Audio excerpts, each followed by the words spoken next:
Ron, will you open this in prayer, please?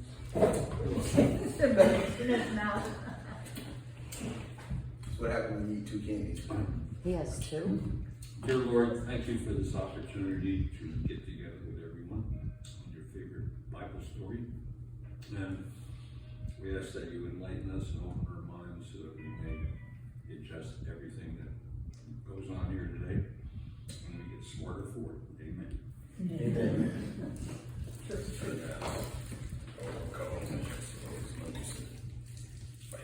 All right, so last week we looked at Nehemiah and his approach to building the wall and how merchants stepped in and did their piece, how people who lived in the area did their piece, how they built not only the wall beside them but across from them, how I just didn't build one section, but after I completed that section, I went and did additional sections. And we got this thing done. So this week we're really going to look into it. Because despite what you might think, not everybody was for building this wall. We already knew that from the opening, that not everybody was for the rebuilding of this wall. Some folks made trouble, and Nehemiah, the great thinker he was, the follower of God that he was, when things arose, provisions were made.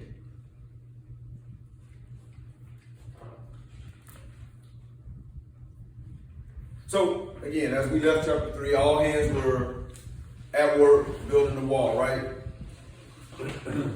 Such good work is not without wrong, though. It's not carried out with opposition. So in this chapter, we're told what opposition was given and what methods Nehemiah took to forward the work, notwithstanding the opposition. This chapter I love. When I had to do a revival from Nehemiah, and the pastor that gave me asked me to come and speak said, any part of Nehemiah you want. I'm like, what the world? You normally have a theme, you normally have a specific scripture that you want to work from. So just choose any part of Nehemiah. By the way, we're reorganizing the church. So I looked in there, and she gave me a couple of chapters. So I got to chapter 4, and I was like, this is it. This is the one, because we really get to see what's going on. New Interpreter's version of Nehemiah chapter 4 reads as this. Now when Sanballat heard that we were building the wall, he was angry and greatly enraged. Well, and why? And he mocked the Jews. Oh. We'll get there. He said in the presence of his associates and of the army of Samaria, what are these feeble Jews doing? Will they restore things? Will they sacrifice? Will they finish it in a day?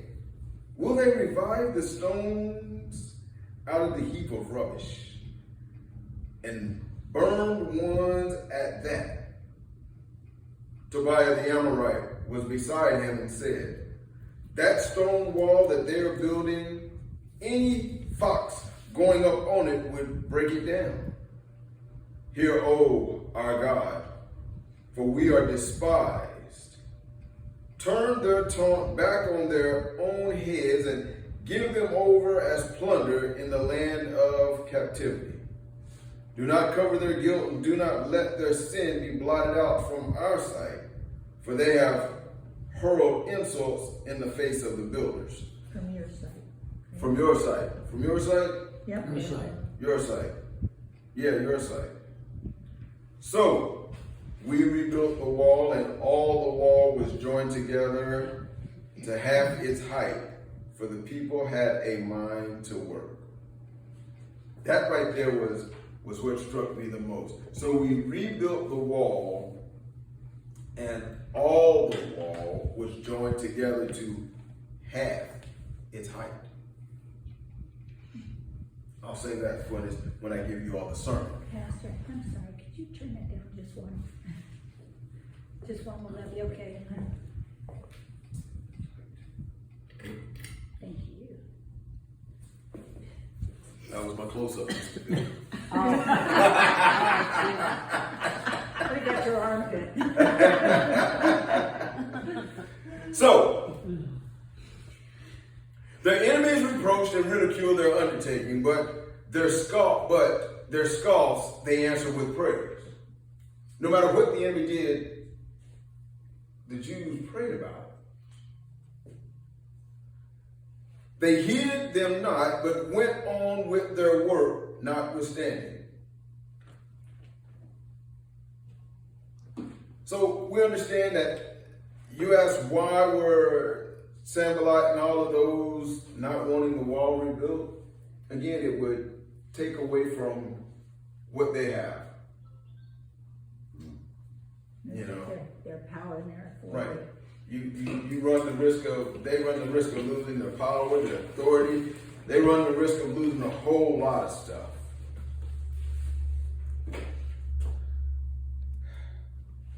So, verse 7 says, but when Sanballat and Tobiah and the Arabs and the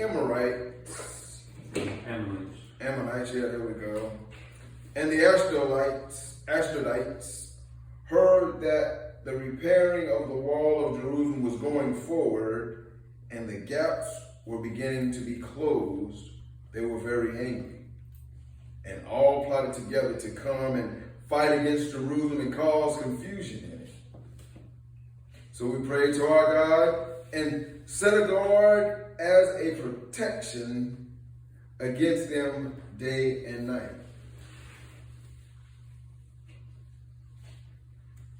But Judah said, the strength, let me just go back to that, 7 and 9.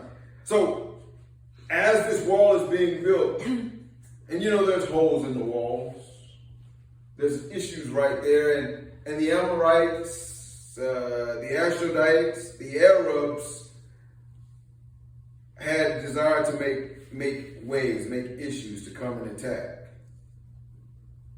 And what did Nehemiah do? You know, to break down the confusion that they wanted to cause, they prayed to God, but they stationed guards to protect those holes, those spots, day and night. Let me just give it to you like this. We understand when as Christians, let's look at this from a standpoint of us. As Christians, Satan don't bother you too much when your wall is down, right? When your wall is not built up, when your wall isn't right. Thank you, I like that word. When you're vulnerable, when you're new, not too many folks bother you. When the wall was torn asunder, Sanballat, Tobiah, the Amorites, the Ashdodites, the Arabs did not care about Jerusalem, didn't care about the city. Got one coming in. They could care less. Let me get the back here. So, what happens? Well, people start talking about building up. Why do they want to build up? What's going on? Oh, that's Miss Janet. They begin to wonder what's going on. And it's the same thing with your Christian life. As long as your world is torn asunder, there's nothing going on, God has concern about you.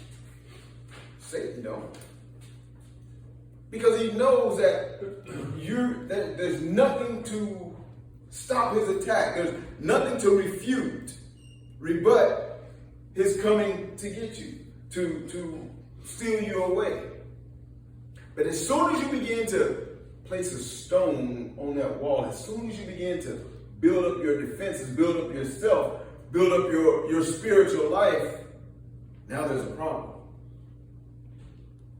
As soon as this wall started getting lifted up, getting built up, there was a problem. And that's the same way with Satan. He comes at you once you start strengthening your wall, strengthening your Christian walk.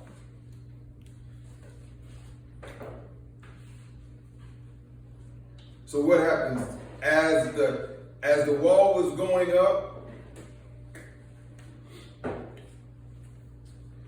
Nehemiah said, as there was holes in the wall, he had to station guards at those places day and night to protect it. As your Christian journey begins to grow stronger, as you begin to build up your relationship with Christ, now you've got to begin to put guards in spots of your life to guard against the evils that Satan wants to throw at you.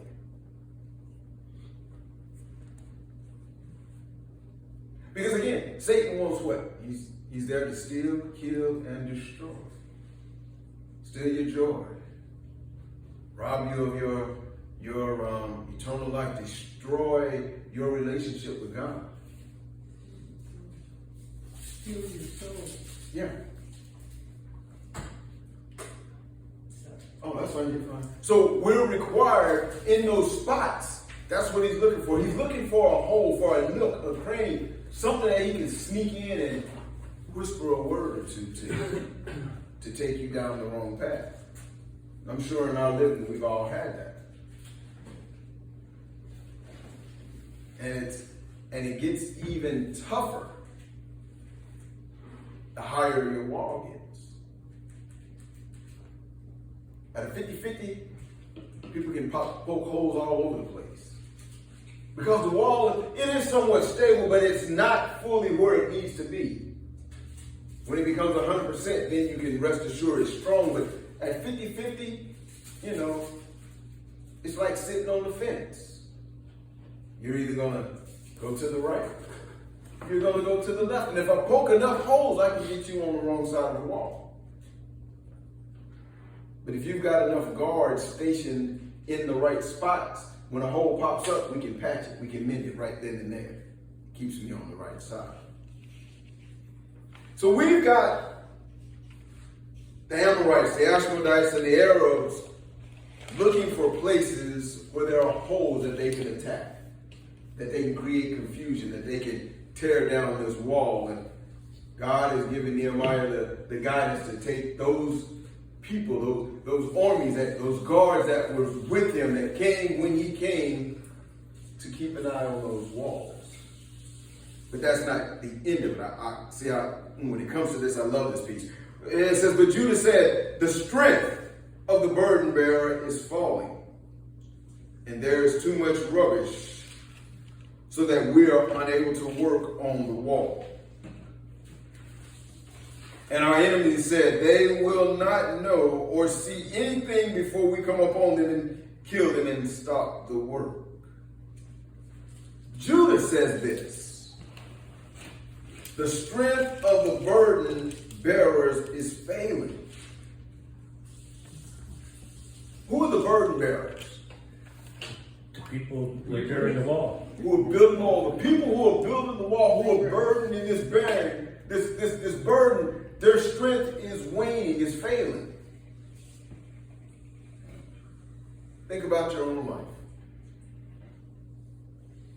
In all your years of living, how often has your strength waned under evil?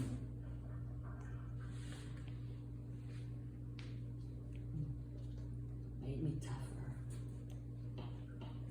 What they say, won't kill you, makes you stronger, right? Yeah. But while you're going through that, some folks want to just throw up the towel, right? Throw in the towel, give up, give in. I can't do this. I can't take this. I'm tired of all of this. Each time I take one step forward, someone wants to push me 2 steps back. I'm tired of the fight. These folks here are building a wall day and night, and they've got the threat of these leaders, these rulers coming down upon them. Remember, they were building the wall 500 yards at a time, right? And what we came up with? They're building at 500 walls at 500 yards at a time, and they're building their section. And once that's done, they might get a break, but now they're going to go and build another section, help somebody else out, or a place where nobody is living close to it. They're going to go and build that up.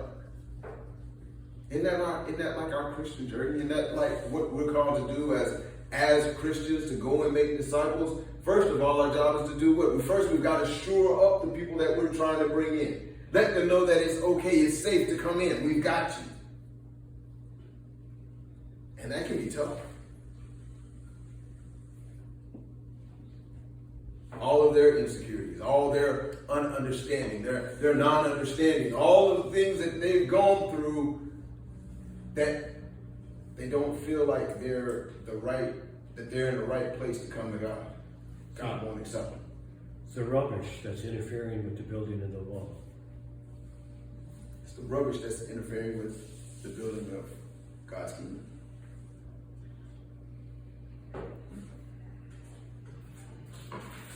And then you got to realize you don't know where the enemy's coming from. You don't know who the enemy is. In this situation, they knew who the enemy was. They just did not know when they were coming. It's always funny to know who your enemy is. But the scary part is you know who they are, you just don't know where they're coming from. When they're coming. And that makes you even tired. Because not only are you physically tired, now you're mentally tired. And I believe a mental tiredness is worse than a physical. Because here, a mental tiredness, with a physical tiredness or a physical break, you can heal a lot quicker than a mental tiredness or a mental break.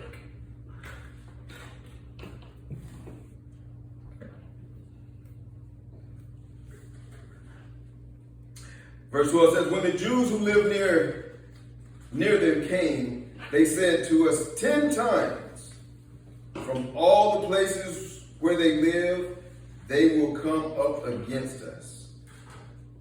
So in the lowest parts of the space behind the wall, in open places, I stationed the people according to their families, with their swords, their spears, and their bows. After I looked these things over, I stood up and said to the nobles and the officials and the rest of the people, do not be afraid of them. Remember the Lord who is great and awesome, and fight for your kin, your sons, your daughters, your wives, and your home. When you think of how large this area was, it makes it hard to understand how he could get to every place and stand and talk to them from one place and everybody could hear what he was saying. Maybe he meant when everybody was ready, he went around and told everybody the same thing? Or he found the center point of the city and stood from that place. Well, I'm sure these people ate together. They got up in the morning, had breakfast together, they got their assignments, and they went out and took care of their sections of the wall. Well, that's a good time to speak and inspire to people when they're sitting down eating and all together. But he's saying when everything was in place, and he's saying, and after I looked these things over to make sure everything was the way you wanted them. But that, I know that's a finite thing, it just struck me. Well, it says to the nobles and officials, so that be like the heads of the families. And the rest of the people. Yeah. Yep. Nobles, I see what you're saying. Yeah, but it could have been just, once everything was in place, he went around to everybody and just said, okay, now this is what we gotta do. Fight for your kin, your sons and your daughters.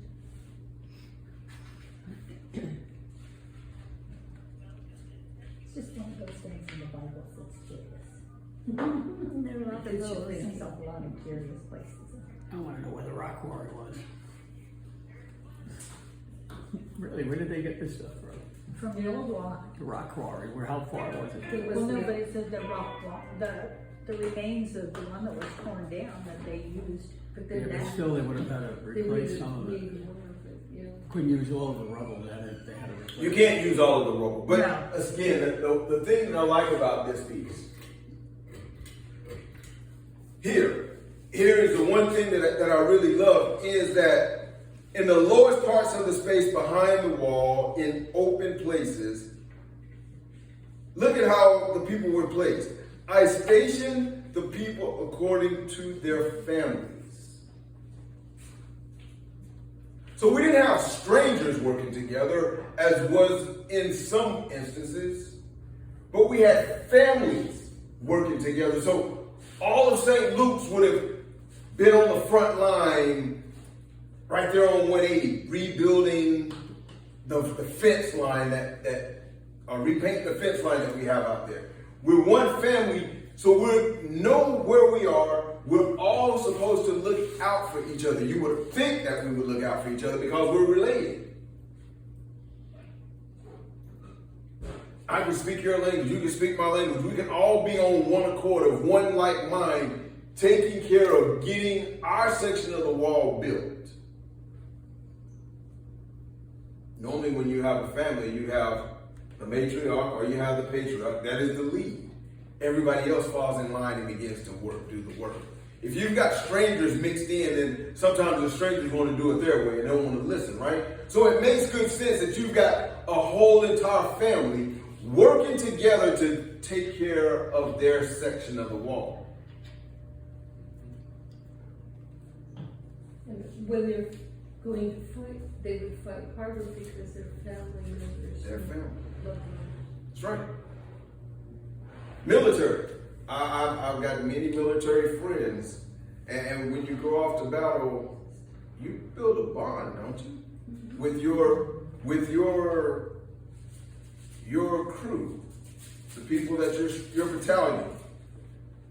You build a bond. They become family. They're your brothers in arms, sisters in arms. Y'all have that saying, no one left behind, right? If something happens out there, one of your brothers falls, we lay down cover fire so we can go and retrieve him.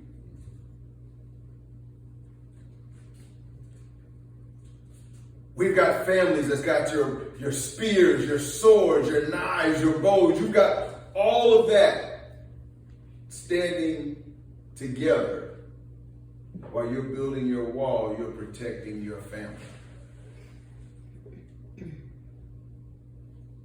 No one comes before family, right? We can talk all the noise and junk you want, but you better not hit one of us. Say what you want, but you might not cross that line. And sometimes you better be careful what you're saying, right?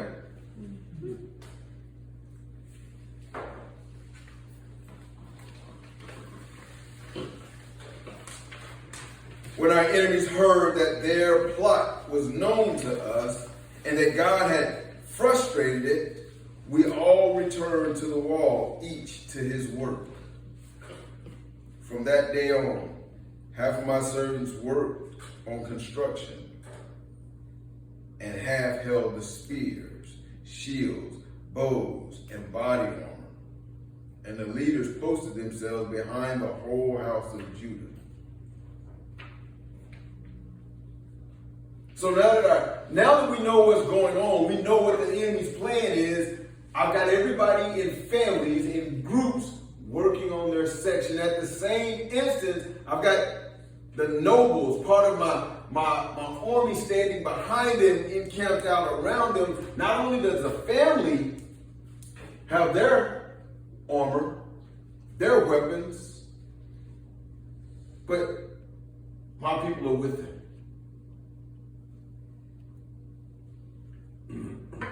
On my map, I wanted to ask this, a map of the city and everything, and off to the side, it says Mount of Offense. Is there anything that refers to that as where they, where they might have lined up to watch for the enemy? I have not, no, not that I know of. I have not heard that.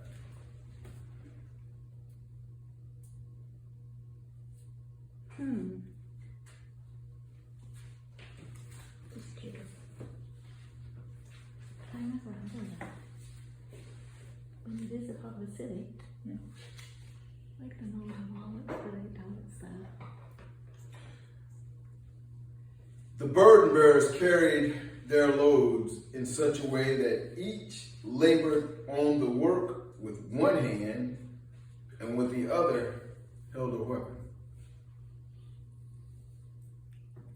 Everybody in the camp, everybody doing the building, everybody from the oldest man to the youngest was packing. They were prepared for war. And the good thing is, if you notice, even the hint of war, even the hint of a threat of war did not deter them from building their wall, their section.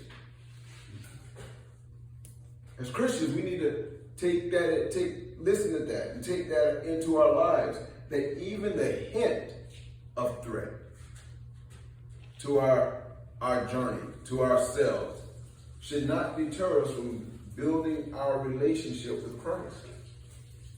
Should not prevent us from studying the Word. Should not prevent us from fellowshipping with one another. Should not prevent us from going out and doing the Great Commission. Again, we don't want to go out and spread the good news because we're afraid of what others might think of us. We don't want to go out and spread the good news because of the location where we have to go and spread the good news. The people we're sent to talk to or tell that story might not live in such splendid hovels, hostels, you know what I'm saying? It might be dirt floors, trailers, not the nice houses we're used to. We might see varmints running around where, we're varmint free.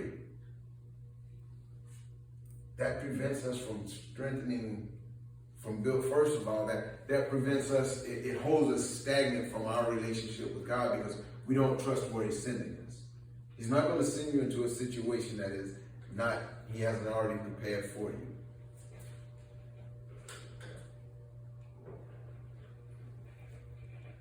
These folks, they already knew from jump that these leaders, these rulers, these noble people didn't want them there, didn't want them to build up the wall, but they did it anyway.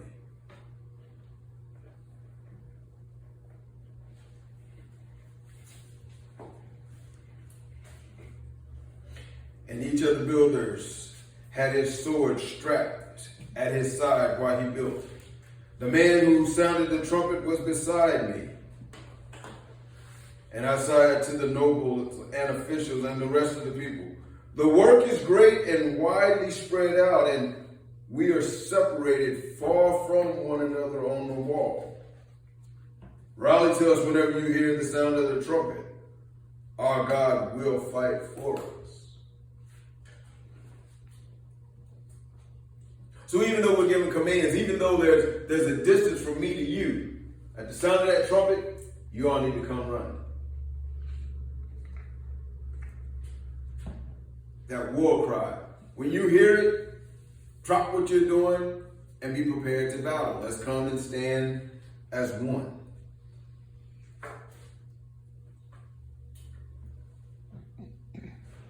So we labored at the work, and half of them held the spears from break of dawn until stars came out. I also said to the people at that time, let every man and his servant pass the night inside Jerusalem, so that they may be guard for us by night and may labor by day. So neither I nor my brothers nor my servants nor the men of the guard who followed me ever took off our clothes. Each kept his weapon in his right hand. That's really prepared. Someone need a shower after that. Good clothes washing, especially in the heat of the day over there. Those showers were far few. Yeah. And could you imagine? I mean, Pastor, I found this about the Mount of Offense. Okay. It says where Christ was betrayed. And there's a photograph, and it says, the Mount of Offense is south of the Mount of Olives and east of the hill of evil counsel. It bears witness of the perfidy of Judas Iscariot. It is wonderful how every event connected with the trial and death and resurrection of our Lord has found in the neighborhood of Jerusalem some spot or hill or monument to commemorate it.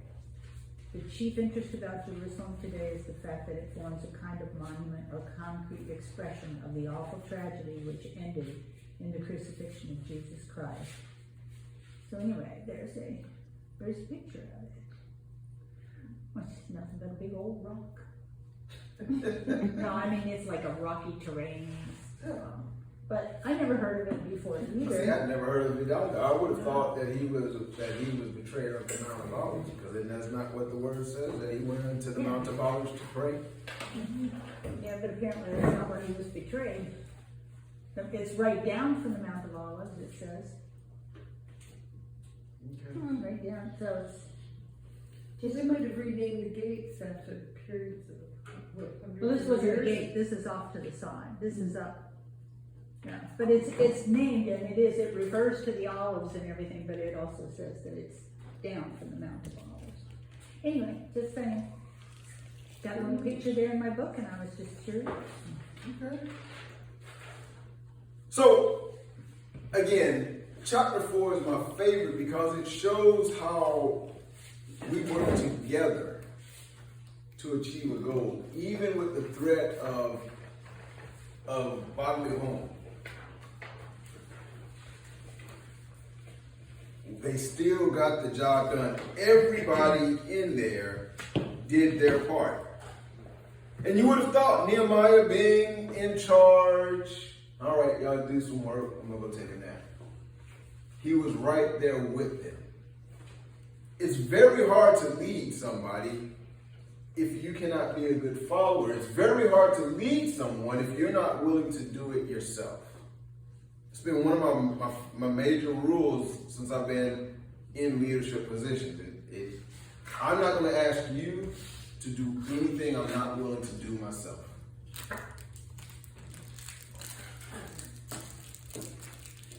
And this here, having his people, everyone in his camp, not to sleep, not to get comfortable. Because when we go to bed, we take our clothes off, right? We want to get comfortable. Right? You want to be comfortable when you lay down. You don't want all those restrictions, those confinements. Okay, y'all don't take your clothes off. I'm sorry.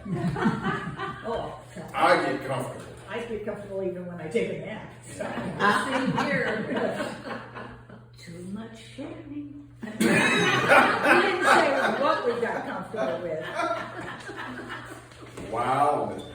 That's what Jamie does when one of her little ones is telling things probably not appropriate. Too much sharing. And all the kids do it too. TMI. TMI. But I can see why you connect this to us getting ready to do this building. That's very fitting.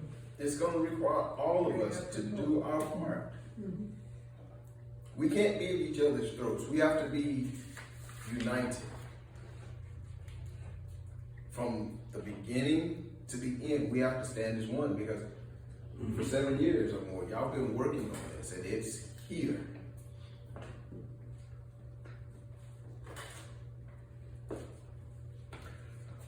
So we're good with chapter 4. Any questions, any concerns, any we did that in a quick, expeditious time. There's really not a whole lot to debate in this chapter. You would also just have to figure out how $1,000,001 names to You're right. How to pronounce the Maybe word. figure out what they were trying to tell us. That was, yeah. When it gets to those from now on, we're just going to say that person, that person, yeah, that brother. just the first 2 letters of their name. I like the Ashtonite. No, we're gonna reach it. I don't know. like What's this? in Keep that. verse 6 and the NIV, So this one Elon has says, 1,200 to you know, 7. people have a mind to work, but in the NIV it says they did it with We've all never their heard of hearts. the law. And that means more to me than Mm. the other wording. Yeah. It had to be with all your heart. There was a lot to it. You gotta put your all into it. You give me your blood, sweat, and tears because it's physical labor. But if you really don't have your heart into it, we just go out there and haphazardly do stuff. Oh, I just, you know. And I'm laughing now because as you point that out, have you looked at those that are in position that we have in position now? Have you looked at the leadership position? Try not to. Are we talking What do you about mean? our government? Here or the No, I'm government? talking here in St. Louis. Wow! That's the difference. Hey, don't blame us because you weren't clear. No, we're not. Well, I'm trying to see. Don't y'all really not trying to keep us out in the political arena, even though Gladys wants to take us there? Yeah. No, I'm talking about the St. Luke's leadership. Okay. Have you watched, since I've been here, how things have, the people that are in place, how they put their heart into what is being done? Because most of them are Republicans. Stop it. We're rebuilding the church. I had to slip that in there. It makes no difference. Between Gladys and Ron, I've got 4 corners. Actually, I got more than 4. Oh, yeah. I can put your nose in one of them. You and Pam are outnumbered.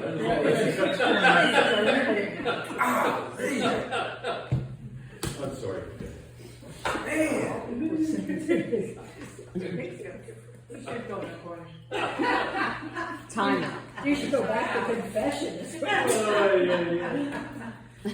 We didn't have a Catholic priest there. Yeah, we did have a priest there this morning at our 8 o'clock or 7 o'clock breakfast. I want to recommend you see him. Is he a Republican?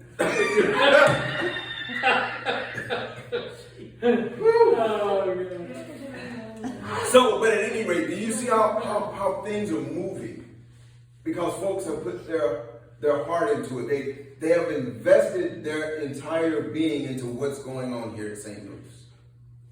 Even Rebecca knew. She's fully invested in St. Luke's. From learning to play the organ, to sing, to pushing the choir, Teaching. to teaching, to going out and getting music. It's like she's And been here forever. musicians. Yeah. So she's been- And she's bringing in other musicians to play Yeah. with her. Yeah, she's a godsend. She really is. She can take up. You want to be something exciting, you should come to a missions meeting. If you want to get excited. Yesterday's meeting, prime example, how invested are the folks at St. Luke's now? Your cemetery committee.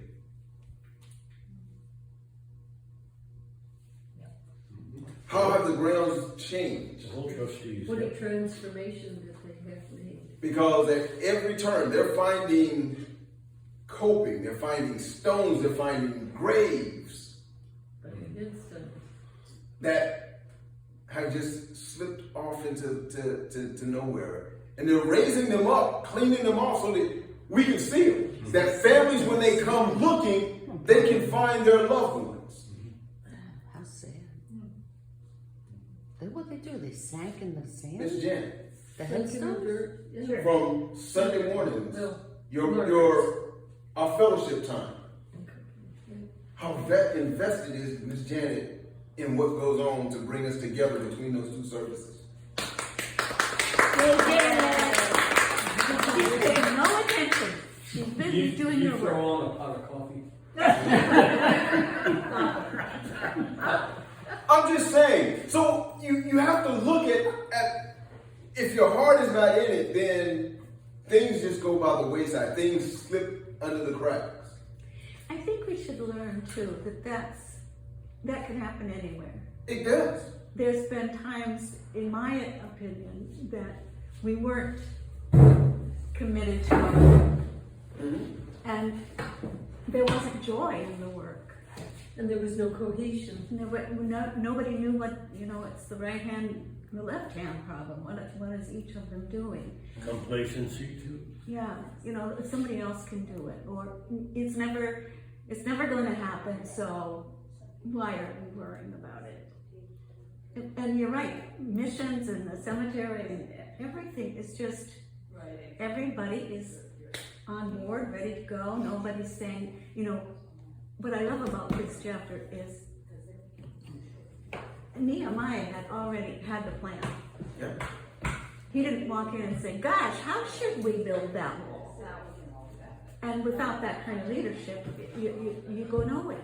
Even the council, on the board of trustees, the music, everything. There's energy here that I have been working. What? It was lacking. Yeah, it was. Not so much anymore. Thank you. Not at all anymore. Whew. We all gonna get a good nap when this is over. We are? Yeah, man. I wish. I think it's never ending. So, but this, you're talking about building a wall. You've got to have some enthusiasm, some energy. You got to have some realization that this is going to happen. The wall was sacked, and now we've got to put it back up. And it wasn't no little wall. It wasn't one of those picket fence walls. It wasn't that little wall that's out there around that grave set. We're talking wall for protection, because you're protecting an entire city.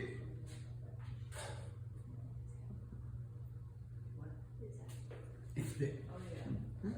We stood there, it's big. It's big. Yeah, no, that wall is, we were there, so I mean, that thing is huge. That's why I said, where did they get the stone from to do this? That's what I was. Some was already there, but others they had quarried in it. Yeah. They took what had already been there. Right, I realize. And what that, they could but use and where put did it the back. rest of it come- And how did they move this stuff? Oh, that's not gonna take. Yeah, let's leave that for another time. But It's like a pyramid. ancient, yeah, it's Ancient aliens. Don't laugh, there's a show on TV. I know. I'm watching. There's a show on TV about everything. Pyramids and everything. Let's pick up to chapter 5. Let's go. Now there was a great outcry of the people and their wives against their Jewish kin. For there were those who said, with our sons and our daughters, we are many. We must get grain so that we can eat and stay alive. There were also those who said, we're having to pledge our fields, our vineyards, and our houses in order to get grain during the famine. And there were those who said, we're having to borrow money on our fields and vineyards to pay the king's taxes. Now our flesh is the same as that of our kindred. Our children are the same as their children, and yet we're forcing our sons and daughters to be slaves. And some of our daughters have been ravished. We are powerless, and our fields and vineyards now belong to others. So are they at the point where they're saying, why are we doing this? Well, what do you mean? Well, like they're just totally exhausted, they're totally hungry, and they're like, why are we doing this? And it's like they want to drop out from doing it. In some instances, yes. But on other instances, look at the words that they're using. Our sons, our daughters, we're many. We must get grain so that we can eat and stay alive. There were those who also said, we are having to pledge our fields and our vineyards and our houses in order to get grain during the famine. What are they talking about? Come on, Will. What are they talking about? I interpret this as there are at least 3 different categories of people. And they're saying, well, we're all Jewish family, and some of them are hungry, and some of them are saying, yeah, we're hungry too, and we're having to get notes against our property to get the food that we need. And others are saying, well, we don't have food, we're having to borrow against our property, and we can't afford to pay the king's taxes. We're all in this together. Why is this class suffering more than the other class? Okay. And I would say, given that, why are we building the wall? Don't we have other things we need to do first? Okay. So they're talking about famine, right? They're rebuilding in a time of hardship. And in this hardship, during this hardship, their land is what sustains them, right? So they're hungry. They've worked their hands and fingers to the bones. And the wall is not finished yet. They mortgage their property and vineyards. Mortgage their property. So they get grain, eat grain. Yeah. So they mortgage their property in order against the grain that they would normally be able to pay back if they were out doing their normal job. So kind of we feel that same way sometimes, don't we? Oh, I'm gonna get in trouble. I'm here until July 1st at least. But at any rate, we begin to act the same way when it comes to our tithes and offerings to God. My light bill is due, my gas is due, my water is due, my mortgage is due. We're talking about time too, our time. Right. Personal time. Right. And the church has meetings. I got a meeting Monday, Tuesday, Wednesday. The choir rehearsal's on Thursday. I'm sorry, I got choir rehearsal today. Yeah. But Yeah. you know what I'm saying? We've got all of these meetings coming on, and I'm retired, man. I got out of life to work so I can throw my feet up. But I'm at this church every time the door is open. What benefit am I getting from it? Be twice blessed in heaven. I'll not touch that. Oh, I was getting ready to say something. Because y'all know how we get. What if I don't get to heaven? Well, what have you done in the past anyway that we don't know about? I don't think we want to. I'm just saying, that's how we talk. Folks will say, well, you're twice blessed in heaven. What's that doing? What good is that doing me right now? I'm giving my all to the church and I'm suffering at home. We're giving our all to this wall and we're suffering in the midst of doing it. What is that doing? What good is that for us to build this wall and our families starve or we lose what we have because of it? Not to mention we got folks trying to kill us. And you got to think that they're doing it because of one man's say-so.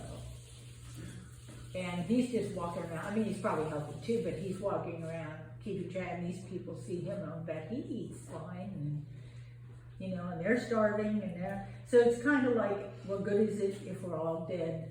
We're not going to be able to enjoy the wall anyway. But now, perception is everything. Because Nehemiah clearly tells you, I was very hungry when I heard their outcry and these complaints. So he wasn't eating good himself. But they didn't know that. But there is a perception. Right. When we go through something, God tells us what? Not to let our countenance fall. To let folks see what we're going through, especially during Lent. Right? People want to fast. They want to look all scrawny, and I'm not even going to say it, but I'm going to say it anyway. But like Ethiopians, how they used to have a swollen belly and all thin looking and, malnutrition. Right. People want to look that way in order to say that they're doing something for the Lord. I'm hoping. You're not supposed to let folks know what you're going through. You could be run down, living in the streets, in the gutter, but you should still keep yourself up.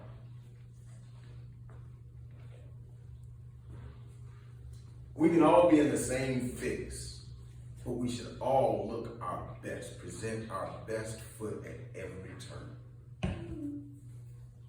Because when people see that you claim to be a Christian, then how do they? What does that tell them? Look what they're going through. Look how bad they're doing. Their God is doing that for them. Won't reach out and help them. I can go and pray to my old tumbler here. At least tumbler will take care of me. What you got in there?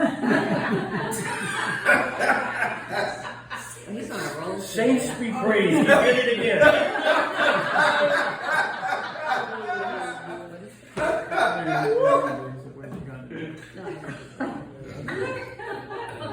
But that is how it should be. You should not let folks see when you're down.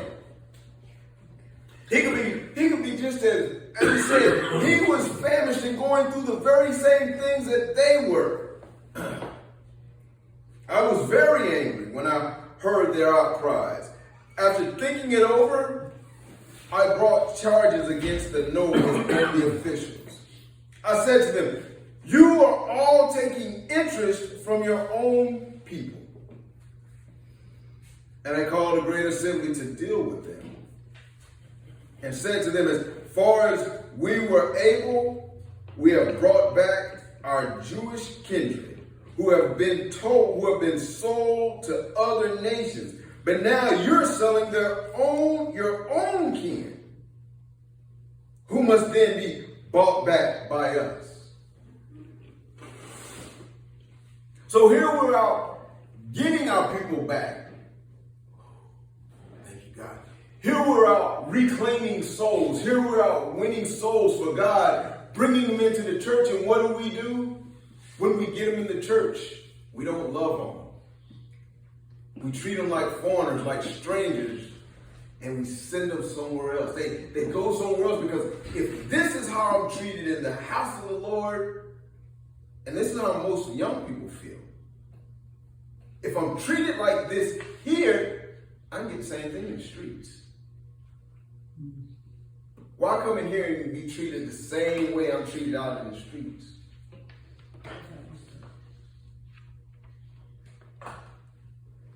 At least in the streets, I have a voice. In the church, you won't be quiet. Nehemiah is telling these nobles who they've got their people back. We've won all our people back. You're taxing them, and if they can't pay, you're selling them to somebody else to get money. That's counterproductive.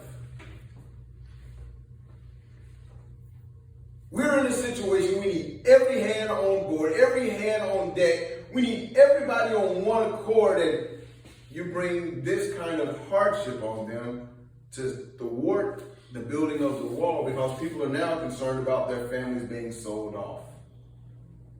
They're not able to eat.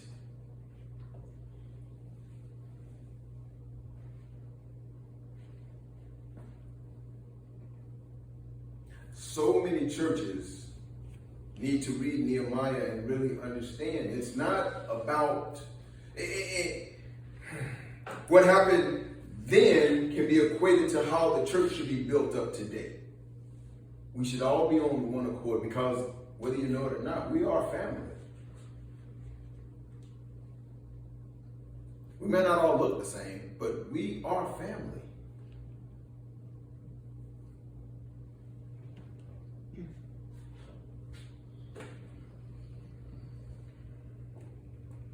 Nehemiah says they were silent and could not find a word to say.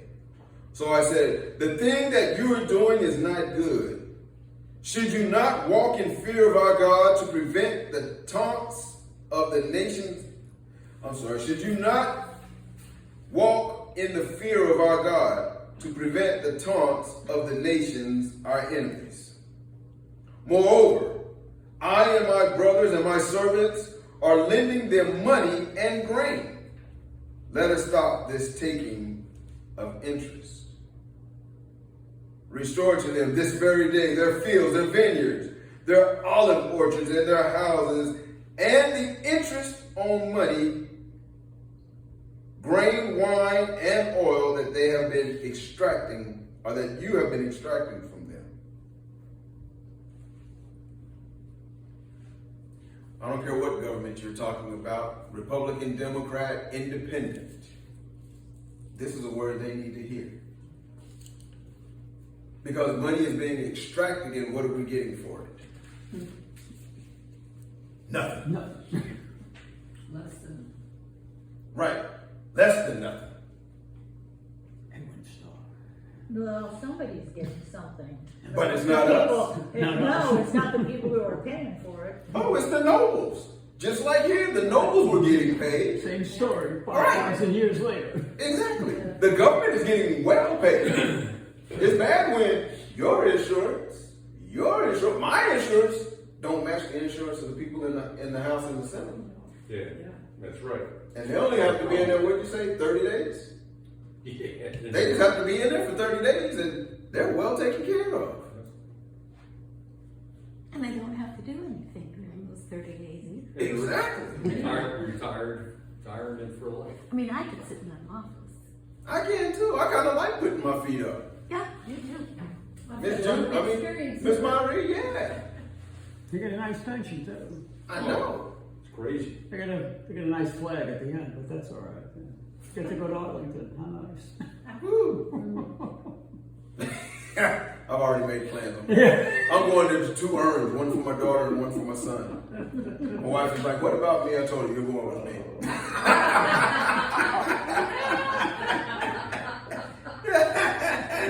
I told Gary his ashes were staying with me, so every now and then I could walk behind the box and go, sorry.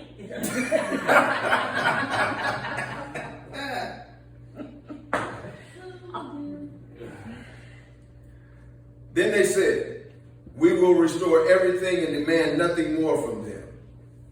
We will do as you say.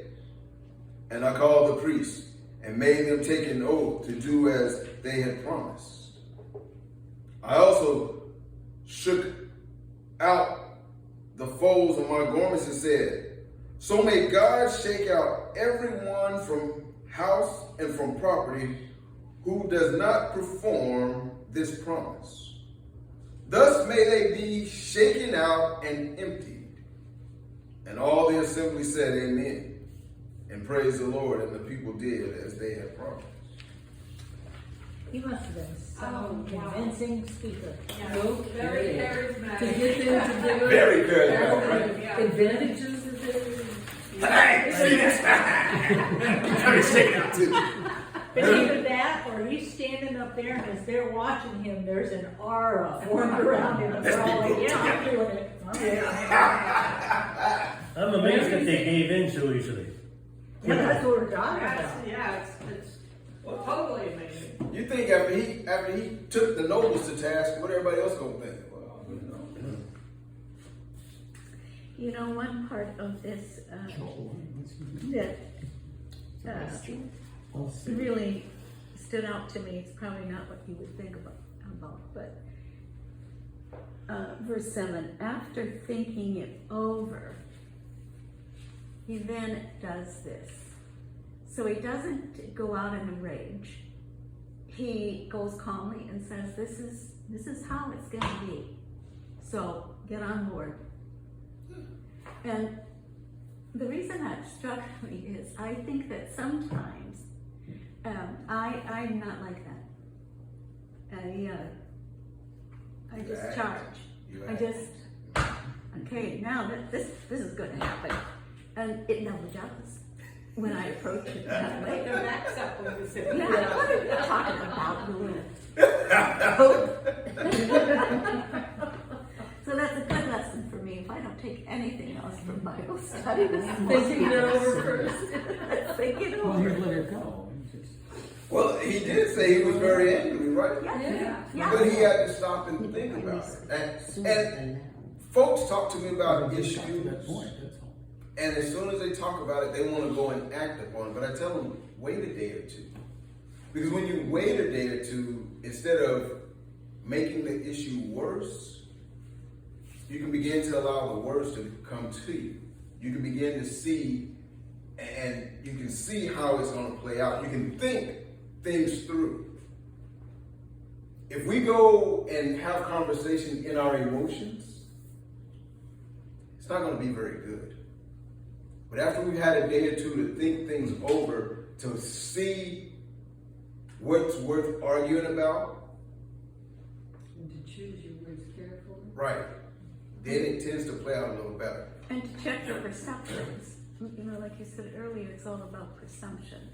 And they're just ours. We don't necessarily have the same perception as somebody else. So it seems to me you would want, in your thinking over, to say, okay, this is my perception. What is a different way that other people might be seeing of value? And that's really hard to do, and Nehemiah seems to be doing it all through. But now it's not just Nehemiah. See, Nehemiah is being led by God. Right. And a lot of times if we act of our own accord, we make a mess of things. But if we allow God to move in us, to give us direction, it tends to flow the way you want it to go. When I read that first line in verse 6, I was very angry when I heard their outcry and these complaints. And he was angry against the people who were complaining, because he wasn't seeing it that way. But then when he thought about it, what the nobles were doing, he was angry that people were complaining about what God wanted them to do. That's how I see this. Well, I think it's just the opposite. You think he was angry at the nobles? He's angry at the nobles. He was angry at the nobles for taking advantage. And these people are working on building this wall, and you're charging them interest, and you're taking their property. That's what he was angry at. And abusing their daughters, it looks like. Forcing them to. You know, we're trying- Some of their we've- daughters have been ravished. We've brought back our families that were in slavery, and they're walking together and building this wall, and they're experiencing hardship, and you're taxing them, and you're charging interest, and so that they can get food, you're taking their property. That's what he was angry at. Why didn't he speak up sooner, though? Well, He's you don't working know on anything. he's working on building a wall. Right. You don't know anything unless somebody brings it to your attention.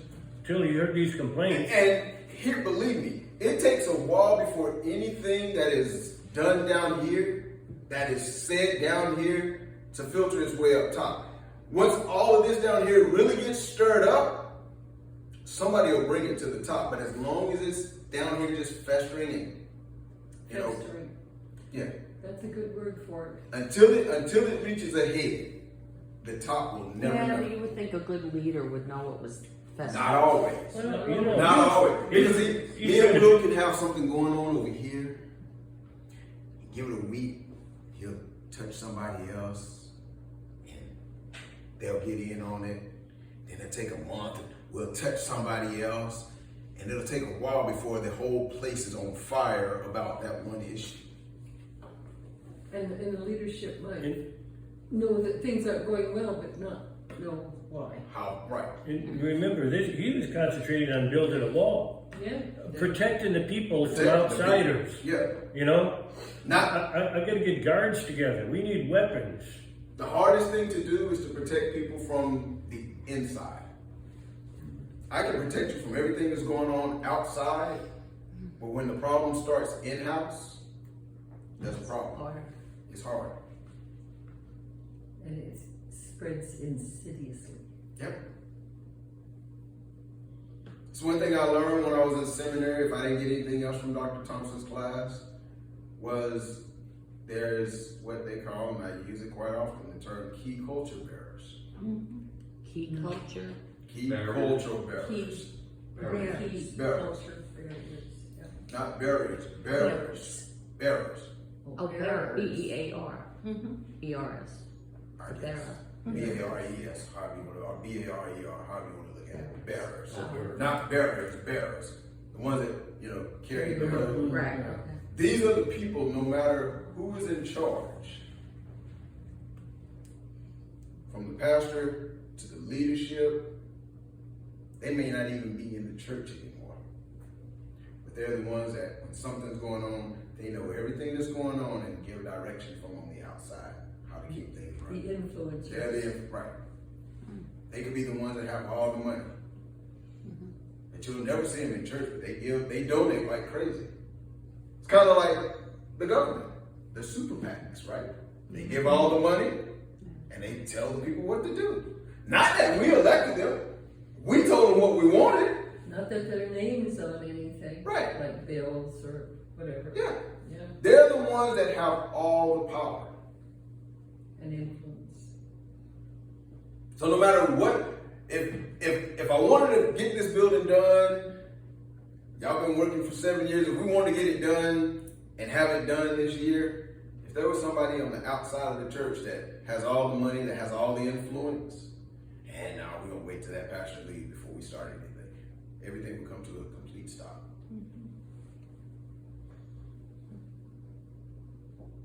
Everything. And it's bad to say that, but that's how it is in society. There are people that run things from the background.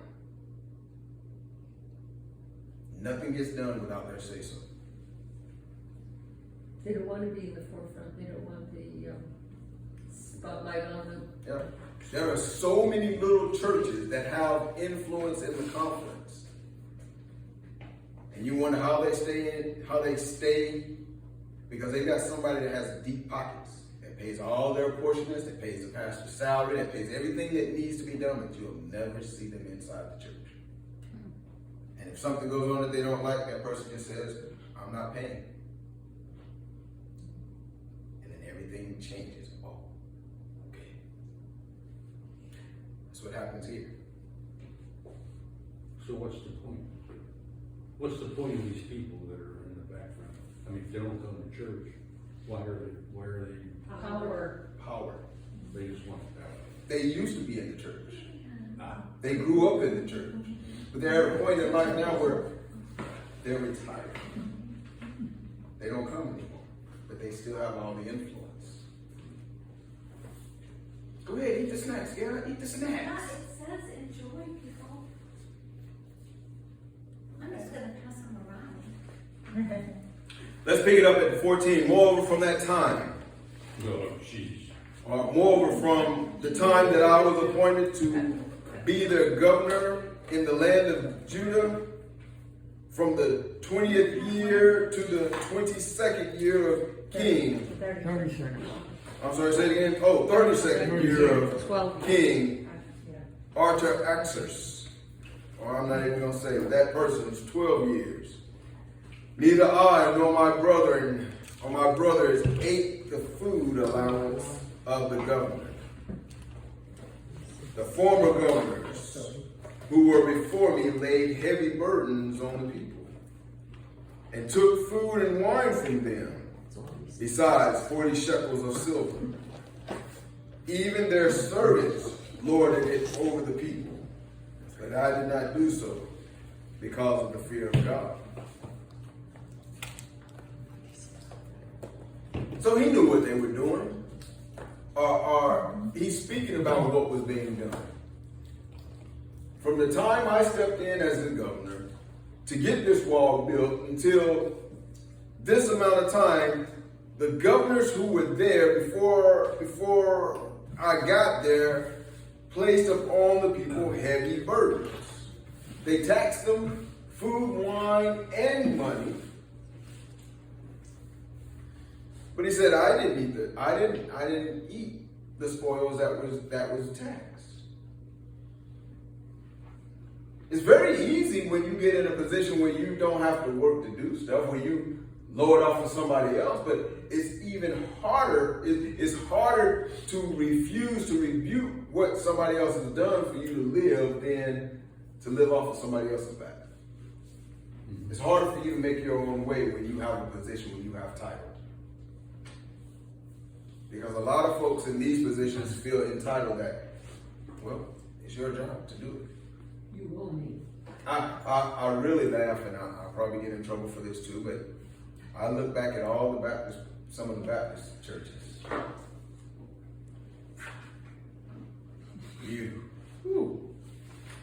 I might not post this video.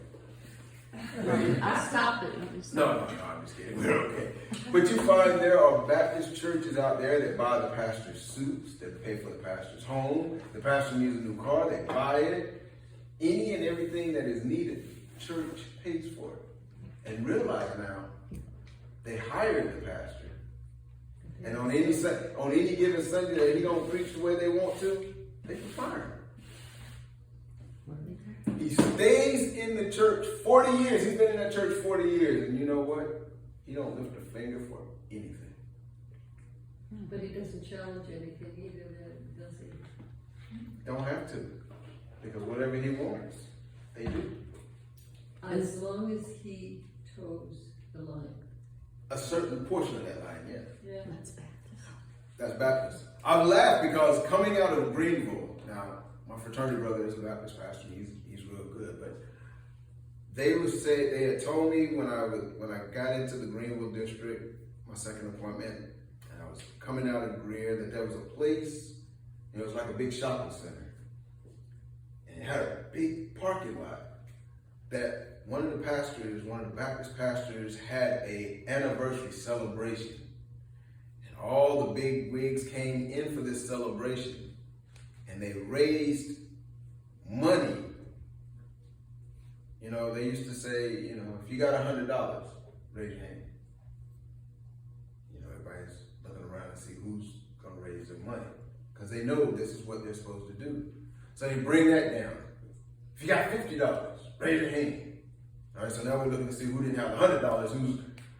All it amounts to is to see who's going to give to the pastor's appreciation and how much they're going to give. So after all of that is over, the leader of the head bishop, the head person that was over this appreciation said, your pastor's driving around in this old rusty car, old beat up car. I think he'd only had the car for like 2 years. He needs a new car. They went out and bought a brand new vehicle for this pastor. Now, I started out because I told you that there was a strip mall right there with a big parking lot. They helicoptered the pastor from point A to that place in order to pick him up in a limo and drive him to the church for this appreciation. Now you tell me, who's living off, huh? Wealthy church, I'll say that much. Are you looking for us to buy you a new car? No, I'm just saying, this is... Well, you're giving us some ideas here. But here's the thing, the church is not doing what it should be doing with their money. Right. The church should be able to community to do stuff, not Take it away. just keep. Thank you. The missions. Right, if the church is focused the way they're supposed to be, that is what is done. But you're looking, the same thing happens in the church as has happened here, as it happens in our government. They live off the backs of the people and don't think nothing of it to mistreat them. Oh, I didn't know that kind of reason. It's all peanut butter. Well, peanut butter, 10 cents. White one. We're trying to raise money for the wall. That's a white chocolate Reese's cup right there. That's White chocolate's my favorite. mine too. Yep. You go ahead and crack one of these open, right? Go ahead. The big one. Okay. I can't. This king, by the way, he must have lived a long time. I mean, I can't. Very limited. that's a long time for a king, isn't it? 20 to 30 years, I mean, be on the throne. For this one, it appears to be 12 years. From the 20th year to the 32nd year. Unless he was in there for 30 But if he was in there before with Nehemiah, so how many years? I mean, If he was in there before, then yeah. That was a good period of time. because most of them either got assassinated or just dropped over from whatever. Stress. We didn't have a good cupbearer. Yeah, he didn't have the hair. His cupbearer was otherwise entertaining. All right, let's carry on. 16 says, indeed, I've devoted myself to the work on this wall and acquired no land, and all my servants were gathered there for the work. we've been building on this wall for this amount of time, and I didn't even give me a spot to call my own. I didn't even let my servants do that. Because think, he has authority, right? He's the king's cupbearer, he has the letters, he's got all the king backing. He could have easily elevated himself. And all the authority Right. to do what he wanted. But he didn't do that. Moreover, there were at my table 150 people, Jews and officials, besides those who came to us from the nations around us. I like that. You ate with everybody. Isn't that how it should be? Everyone should have a seat at the table. Again, that's the reason why a lot of our churches are lacking young people, is because we do not give them a seat at the table. Now that which was prepared for one day was 1 ox and 6 choice sheep. Also fowls were prepared for me, and every 10 days skins of wine in abundance. Yet with all this, I did not demand the food allowance of the governor, because of the heavy burden of labor on the people. I've seen all too often, nobles are in camp, and all too often they've got this lavish tent, this lavish feast sitting at their table while everyone else is eating soup, a crust of bread. King or the noble is eating chicken and hog and sheep and whatever else. They got good protein, and yet they've got their people out starving and slaving away. Wasn't it like that in the ranks of military too? The officers sat at one table and they had a feast of food, and the enlisted sat at another table or ate in another area, and the food wasn't quite as good. Well, I don't know, I was in the Air Force and we ate pretty good. My husband was too. But I ate at the chow hall a few times with some of my troops. Kind of like Thanksgiving, right? You know, the adults sit at one table and have all the good food, put the kids at a small table and give them little plates or whatever. Yeah, something like that. I think the Navy is kind of famous for that too. Remember for my good, oh God. I'm sorry. Remember for my good, oh my God, that all that I have done for this people. I have a question. Yes, sir. 17. Moreover, there were at my table 150 people, Jews and officials besides, those who came to us from the nations around us. Is he saying these were all the people who worked on the wall, that we all ate together and this is what we ate? Is that what he's saying? What it sounds like, Nehemiah fed 150 Jewish and Parisian governmental employees, in addition to occasional visitors from foreign countries. He provided enough meat to serve 600 to 800 people. At the United Nations there. Right. But at the same instance, I'm sure that, you know, after they finished eating some of his other people, some of the people probably that was working on the wall had an opportunity to sit at this table and have conversation about what needs to be done. Mm-hmm. But if you've got all your Jewish and your governmental officials sitting around, they're discussing how to keep moving forward.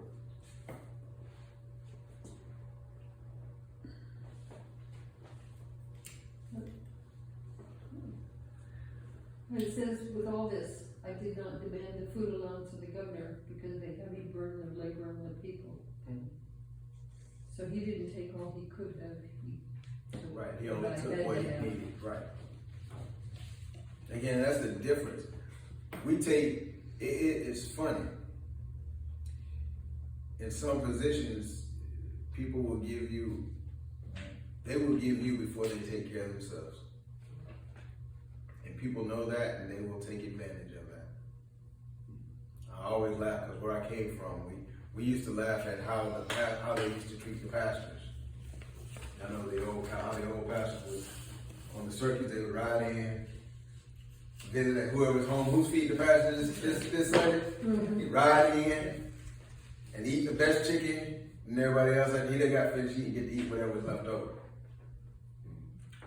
Food allowance, you know, I'm gonna get the best and I get what's left.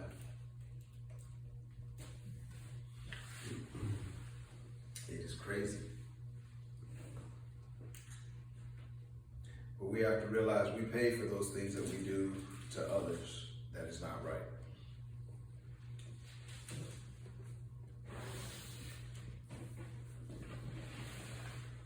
So is there any questions? Well, I think we should send a copy of this to Washington, D.C. They wouldn't understand a word. And they certainly wouldn't Close say it, it rip it apart. up right in front of you. Well, go there. Yeah. You see what she's doing this? We got to learn how to treat others. Each one of us is we are family. We're in the same situation together. Again, we say there are no big eyes and no little U's in God's house. We are all equal.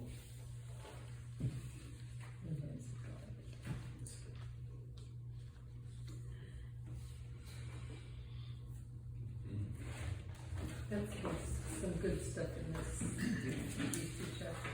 Nehemiah, I love Nehemiah. This is one of the best books written. I was gonna say we would do 6 and 7, but 7 has 73 verses. There's just no way we can do that. So we'll push 6 next week. It'll be a short piece because there's only 19 verses. So Nehemiah's gonna be short next week. The week after, it's gonna be the long haul. 73 verses to get through chapter 7.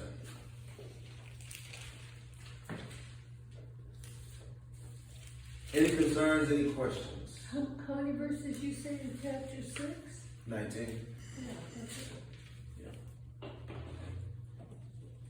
And chapter 7 is so long, you said? Yeah, 73. Oh, yeah. Oh, but that's all names.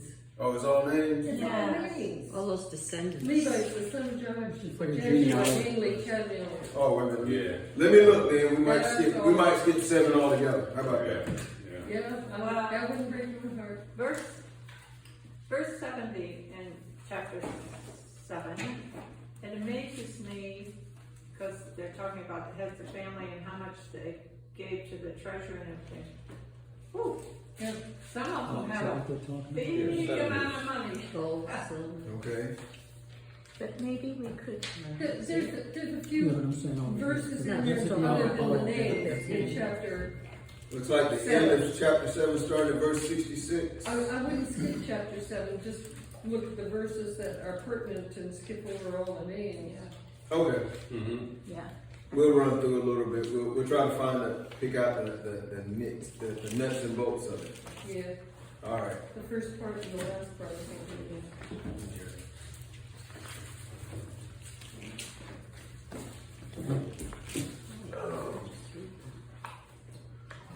Well, again, I appreciate each and every one of y'all coming out, spending your time with me, letting me ramble a little bit. It's a pleasure. In our edification. Ooh, I like that one. Didn't Paul say that somewhere in He said that's the deal. Paul and Timothy, somebody put that in there. She's using apropos, he's using edification. I was an English teacher. Pat, you want to close this in prayer? Sure. Before we do, remember tomorrow is at 10:30. We'll be memorializing Jeff.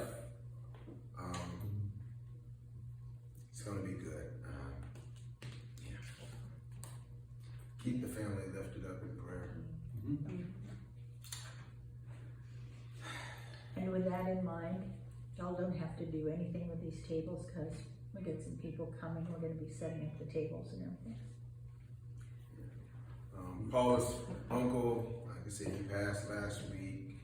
He did pass. Yeah, he I passed. hesitated to ask. Yeah, he did. I think he passed either that Monday or that Tuesday, because they took him off life support the Friday before, and he came through. But is he that Monday or Tuesday that he passed? I think it must have been Tuesday, Yeah. because they were at my house on Monday. Yeah. So, I think in a couple of weeks, they will funeralize him. I might go to Delaware with him. I can't wait. That'd be cool. Delaware? Yeah. That's where it's from. Look, Pennsylvania. If you can, after our prayer, you want us to help set up tables for tomorrow, right? Well, no, first of all, I have to decide where I'm gonna put what, because I think that we're doing it a little differently this time. Then I'm just gonna be, people are coming at noon to work on it and Well, put the coming at table. noon today? Yeah, put the tablecloths on and stuff. Flowers and everything they'll put out tomorrow, that's what. There's a Gina was meeting giving this me. week. There's a meeting this evening of the finance committee at 7:30. Guess what? Well, better sit in the church.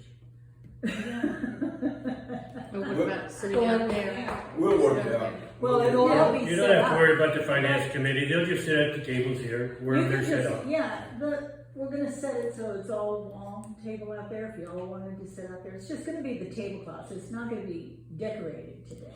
They'll do that in the morning with the flowers and everything. So we'll work. But this will get set up, Okay. because it takes more time to get this done. Because I was gonna work out here today. Now, listen, Cemetery. You can use my office with me. Sorry, I won't bite you. There's no table room. I need to if you set up. can use out I'll there, do it out there. yeah. You can just pull one of the tablecloths back and work. Thank you all. They're not complicated. Thank you all so much for coming out and doing this. I like teaching. I am a teacher at heart.